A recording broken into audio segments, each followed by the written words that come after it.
ఏమన్నా చూతారమ్మా?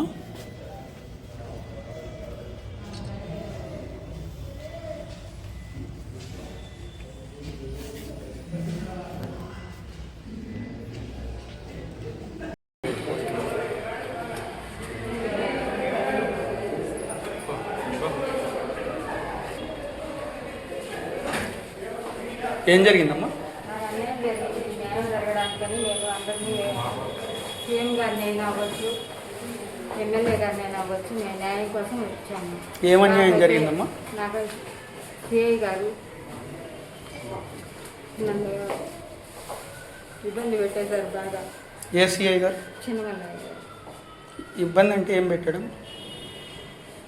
నా బలవంతంగా రేప్ చేయడం జరిగింది, నా ఇష్టపూర్వకంగా లేకుండా. ఎక్కడ జరిగిందమ్మా? న్యాయం జరగాలి. ఎక్కడ జరిగిందమ్మా? బ్రాహ్మణపల్లి. అక్కడికి ఎందుకు వెళ్ళారు? ఇంకంతే చాలండి, నేను మ్యాటర్ చెప్పాను కదా.